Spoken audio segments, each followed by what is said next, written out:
E agora, para vocês terem uma palhinha do que vai acontecer nessas 16 horas de curso, Mamadou vai falar um pouco sobre os assuntos que ele vai abordar durante todo esse curso.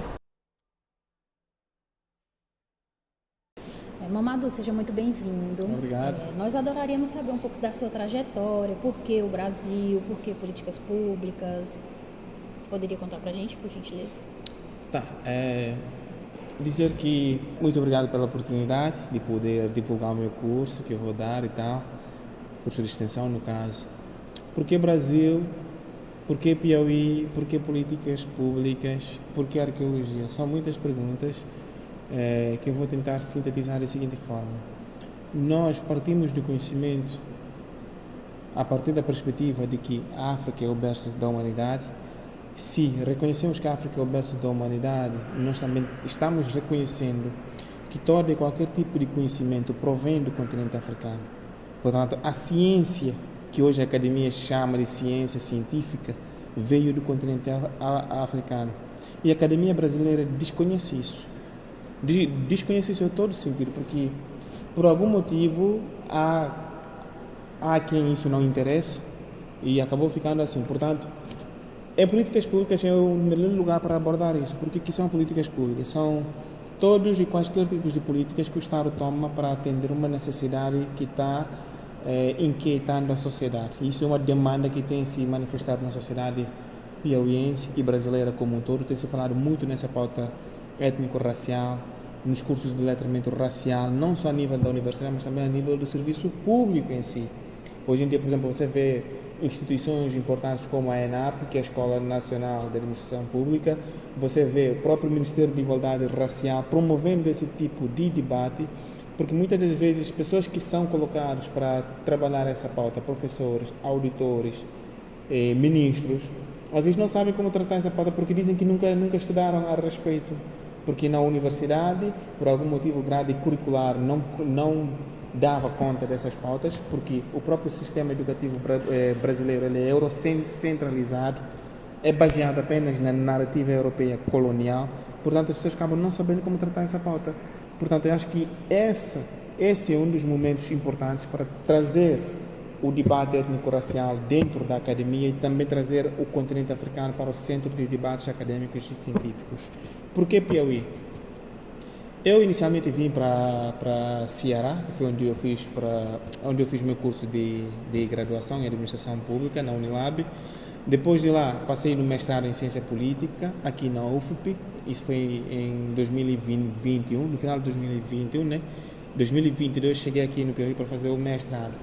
De lá para cá, terminei o mestrado, hoje estou no doutorado em políticas públicas e também estou trabalhando, dando o meu contributo para o desenvolvimento social e acadêmico do Estado do Piauí e da nação brasileira como um todo.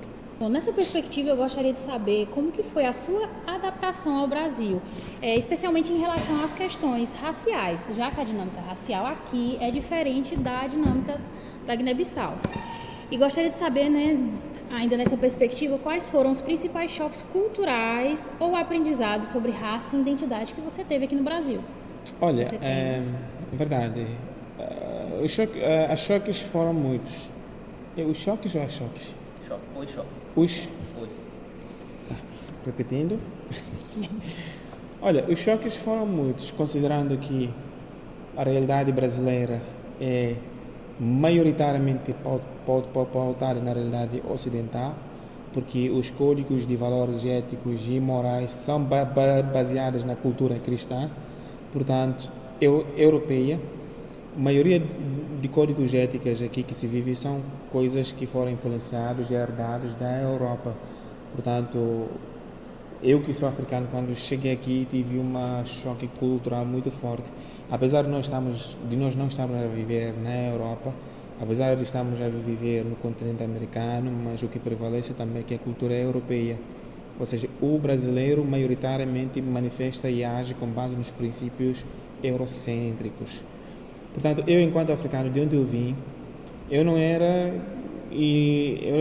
uma questão minha, não era uma questão individual.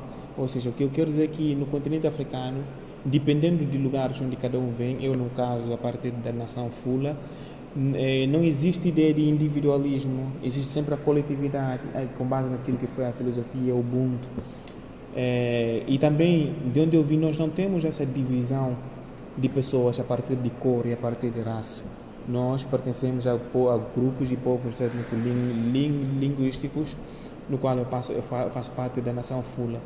E quando eu vim para o Brasil, eu não sabia o que era ser negro, eu não sabia o que era ser preto, eu não sabia o que era ser viver com pessoas brancas, essas diferenciações. Mas a realidade teve que me mostrar a realidade, no caso. Eu tive que experimentar certas dores para entender o que é ser negro no Brasil, que é diferente de ser preto ou negro também nos Estados Unidos ou outros países.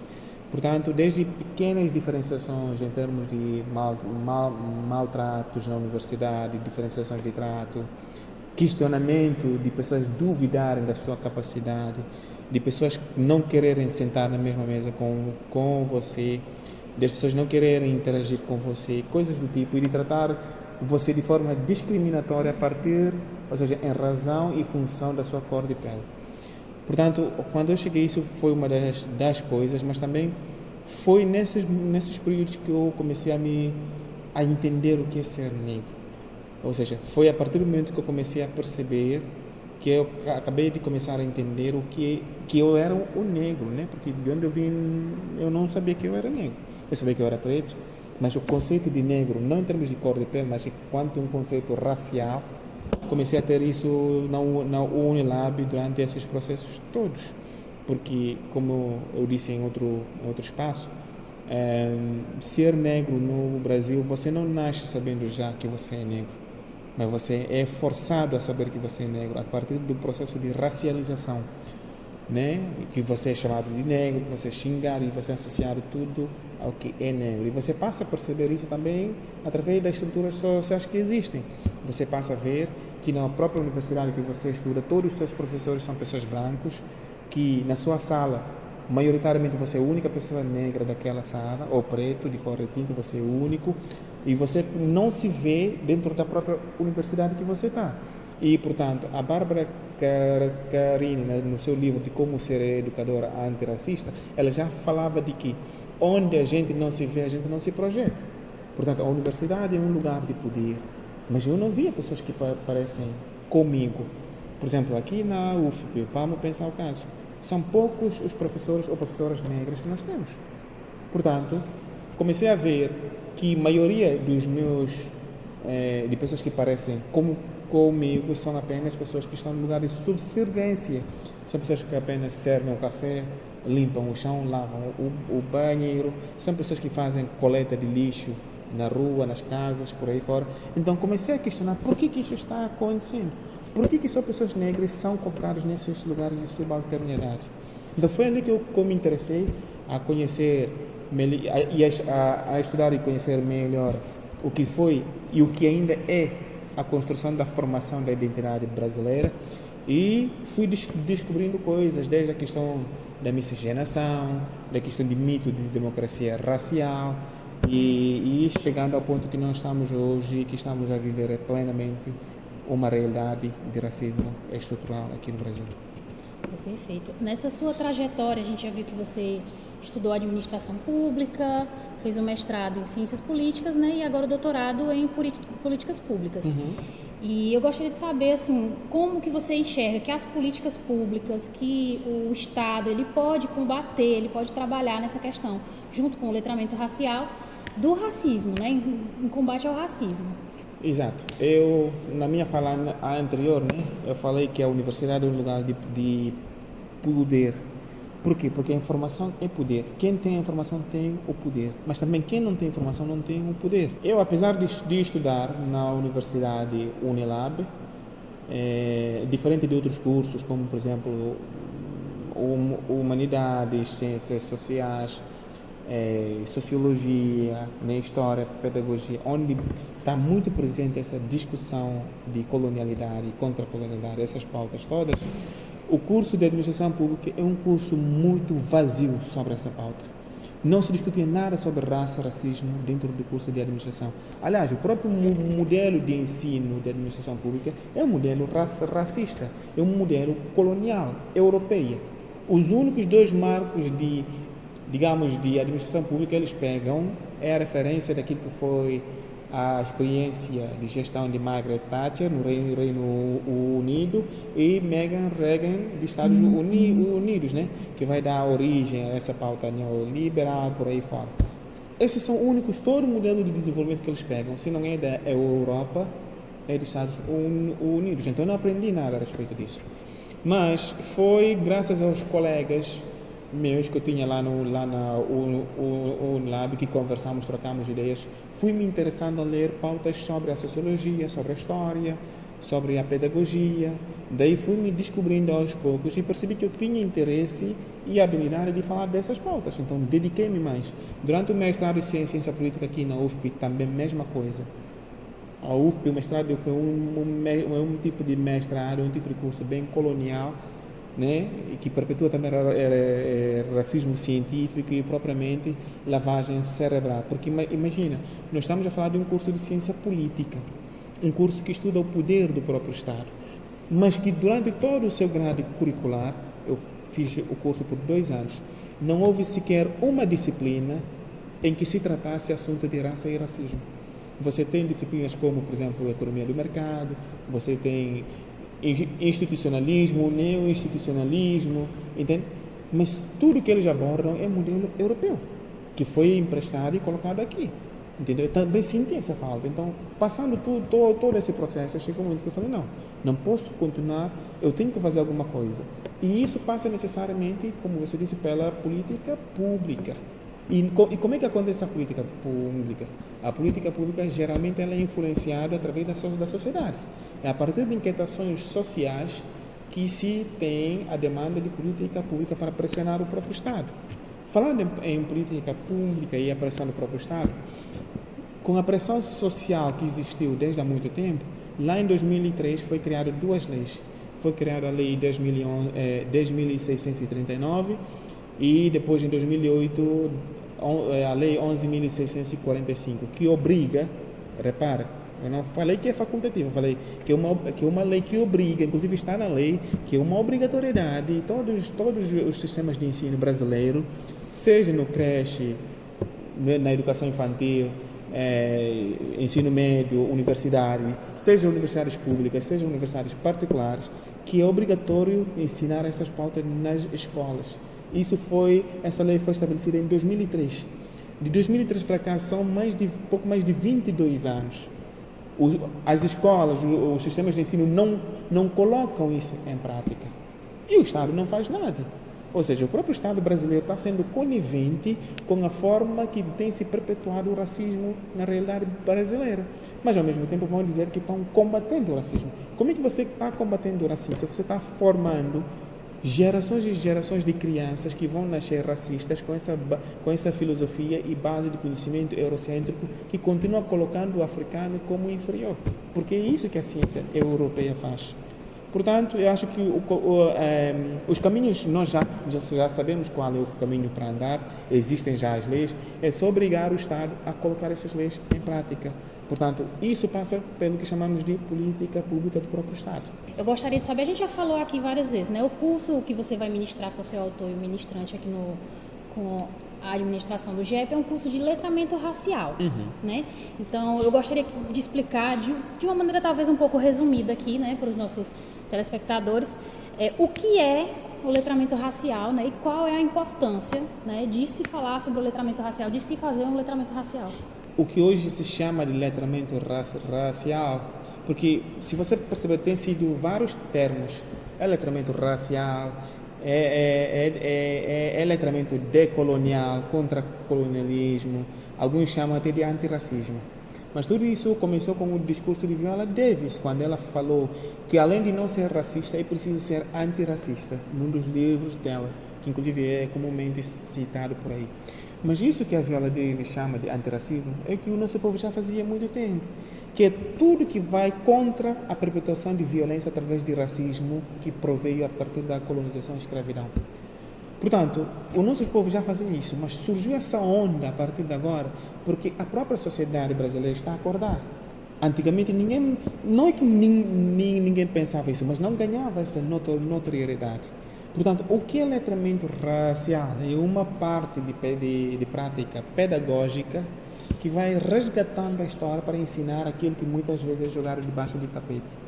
Muitas vezes o que a elite brasileira não quer saber dele, o que a elite dominante, que inclusive perpetuou o racismo no país, tenta esconder, é trazer isso à tona. E quais são essas coisas? É demonstrar de que, diferente do que ensinam a partir do conhecimento eurocêntrico, de que o africano veio da própria escravidão, de que o africano não tem alma, de que o africano não tem sentimentos, de que o africano não produz nada, de que o africano só sabe dançar, só sabe fazer o samba, só sabe tocar o batuque, algo assim do tipo. Mostrar de que o africano é muito mais do que isso. O africano não se resume só isso. Inclusive, isso que a ciência ocidental colonialista chama de conhecimento científico é uma propriedade intelectual da memória africana. Porque antes do Egito existir, basta nós recorrermos atrás um pouco, há 6.000 anos atrás, o que era Egito? Ou seja, o que era a Europa como um todo? Não existia. O que era a Grécia antiga como um todo naquela época? Não existia. O que era a França? O que era o Portugal? O que era a Alemanha? Não existiam. Mas quando você passa para ver o que era o Egito há 36.000 anos já era uma civilização imperial muito avançada. Portanto, tudo e qualquer forma de produção de conhecimento surgiu a partir do Kemet. Kemet, que é esse grande lugar de invenção humana que se criou, que hoje o Ocidente chama de Egito. Até porque o próprio termo Egito não fomos nós que criamos esse termo, foram os colonizadores que criaram esse termo, mas nós africanos chamávamos isso de Kemet, continuamos chamando o Egito de Kemet, justamente para preservar essa memória histórica ao longo do tempo. É isso que vai resgatar o letramento racial para mostrar para para a criança negra que sofre muito questões de cabelo dela, que acha que não tem, porque como eu disse, onde você não se vê, você não se projeta, que acha que não, que o africano não é inteligente, para fazer as crianças entenderem que tudo que o europeu está se vangloriando hoje é uma propriedade intelectual roubada do próprio continente africano. Então isso é colocar também a África no centro de debate em si.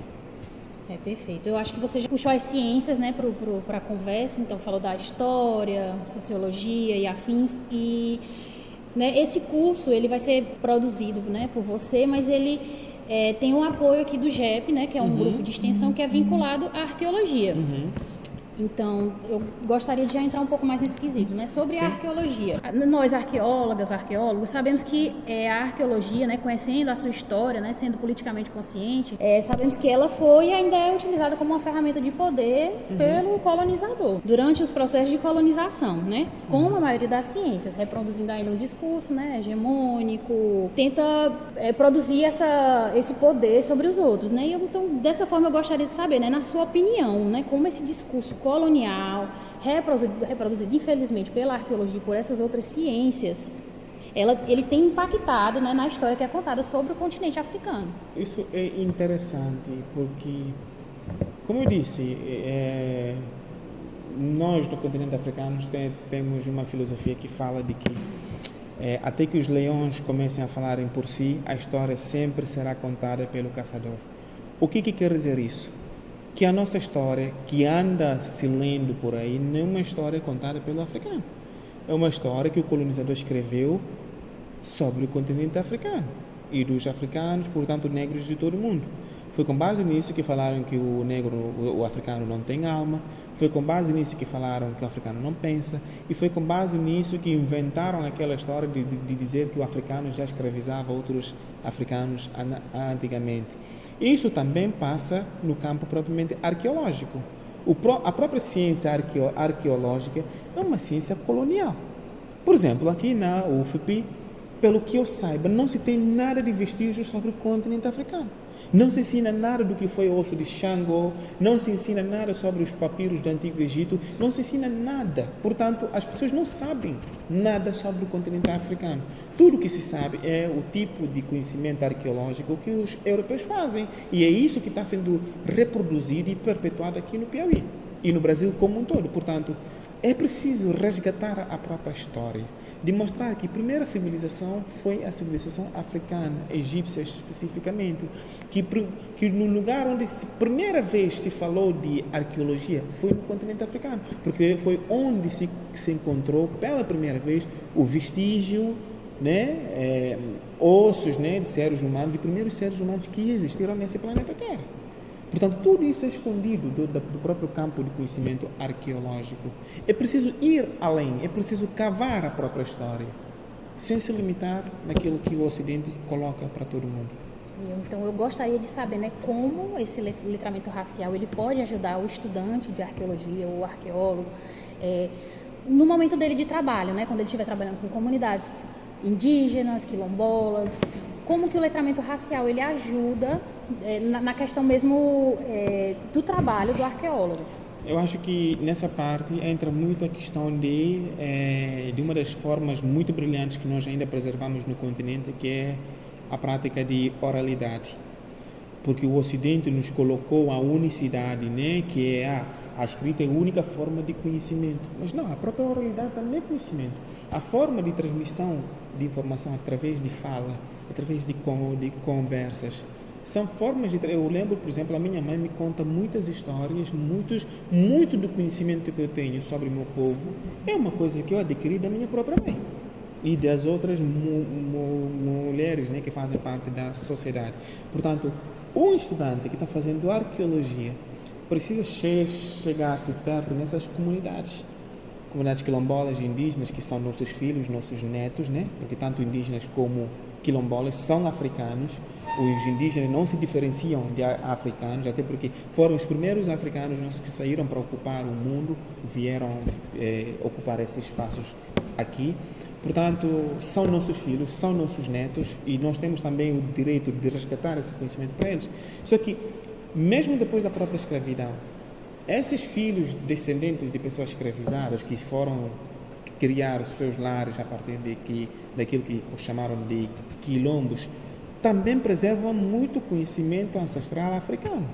Isso desde a questão de espiritualidade, desde a questão de peças arqueológicas, a forma de pensar a vida, a forma de plantações, forma de plantas medicinais, né? Forma de pensar o mundo, peças e vestígios arqueológicos ainda que se tem. Mas talvez uma das dificuldades que esses estudantes hoje em dia podem ter é a questão de escritura, porque nem tudo você vai ver que está escrito no papel. Muita coisa é vivida, às vezes é preciso viver para sentir e saber o que está acontecendo ali. Portanto, é se permitir fazer a ciência arqueológica a partir do conhecimento endógeno africano e não mais a partir do conhecimento colonial europeu, portanto, de branquitude. Perfeito, Mamadou. Então, eu gostaria de saber, assim, quem deve se interessar por esse curso que vai ser ministrado por você aqui junto com o JEP? Que habilidades ele oferece? Quem deve se interessar por esse curso? Eu acho que esse curso ele se interessa e toda a comunidade piauiense deve ter uma obrigatoriedade ética e moral de assistir a esse curso. Não só acadêmicos, no caso alunos, assim como professores, técnicos, né, corpo de segurança, propriamente moradores aqui de Teresina, lugares do tipo, devem atender esse curso. Por quê? Porque o racismo não é uma questão só de alunos, o racismo não é uma questão só de professores. O racismo afeta e maltrata qualquer um. Não importa se você é professor, se é segurança, se é mototáxi, se é motorista de Uber, se é professor ou professora, se você é aluno nacional ou internacional, o racismo ataca e consome qualquer um. Portanto, qualquer um que quer uma sociedade mais igualitária e equitativa, uma sociedade mais avançada em termos de despertar de consciência, deve assistir a esse curso. Quando você me perguntou que habilidades esse curso oferece, eu acho que esse curso tem muitas vantagens em termos de oferecimento de habilidades de senso crítico, Porque o que se percebe é que há muita coisa acontecendo, ninguém questiona, ninguém problematiza, né? E eu entendo, porque nós somos diferentes. Há uns que tiveram o privilégio de estar na universidade, outros não tiveram, mas independentemente de onde você esteja, seja universitário ou não, faz sentido atender esse curso, porque isso vai despertar você, ajudar não só o Estado, mas a sua própria sociedade, sua própria comunidade, sua própria família e você enquanto indivíduo de mudança, porque são indivíduos que fazem a mudança na sociedade. Portanto, em vez de você esperar que o outro faça a mudança, comece a fazer a mudança a partir de você, reconhecendo que você tem tudo a ver com isso.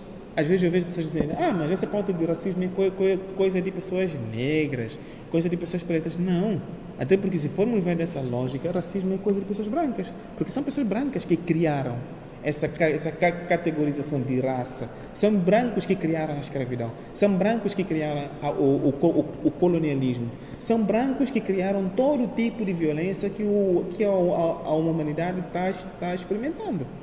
Portanto, a nossa luta, aí eu chamo a atenção, porque às vezes quando as pessoas nos veem falando e problematizando isso, as pessoas acham que, mas Mamadou é contra brancos. Não, a minha luta, assim como dizia o Amílcar, a minha luta não é com a pessoa branca, porque baseado no conceito do homem novo do próprio Amílcar, ele vai chamar a atenção de que dentro daquilo que foi o processo escravocrático e do colonialismo, consequentemente o racismo, duas pessoas saíram como vítimas. O negro que foi desumanizado, que foi tirado a cultura, a identidade dele, a língua dele, portanto escravizado, estuprado por aí fora, é o primeiro vítima. Mas também o próprio branco, ele é vítima, porque o próprio branco vive e experimenta um tipo de sistema violento que o coloca a pensar que ele é superior do que o próprio negro que criou ciência antes dele. Entendeu? E por isso ele passa a perder a possibilidade e a oportunidade de aprender com o negro melhores coisas que ele poderia estar aproveitando mais. E ele não aprende com essa superioridade que foi incutida na cabeça dele. Portanto, a nossa luta enquanto africanos, enquanto panafricanistas, enquanto pessoas que tratam dessa pauta, não é com a pessoa branca, mas é contra o sistema da branquitude que privilegia os brancos, que privilegia essa superioridade de desigualdade racial que existe em detrimento e em desvantagem de pessoas propriamente que não são brancas. Portanto, a luta é contra o sistema, não com a pessoa. E isso, próprios brancos com senso crítico podem nos ajudar a tratar dessa pauta, porque eles também podem falar a partir daquilo que a Jamila chama de lugar de fala. Ser branco não significa não falar dessa pauta, mas você fala a partir do lugar de fala de quem é privilegiado, de quem teve herança de certos bens que foram saqueados do continente africano e, portanto, do povo negro como um todo.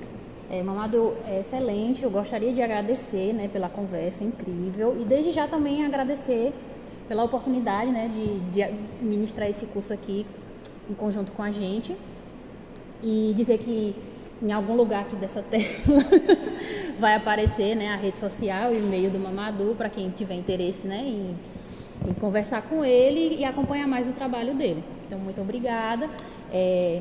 O curso que o Mamadou vai apresentar, ministrar o letramento sobre letramento racial, chamado Guiné-Bissau e Brasil em Foco, desmistificando a identidades, cultura e letramento racial.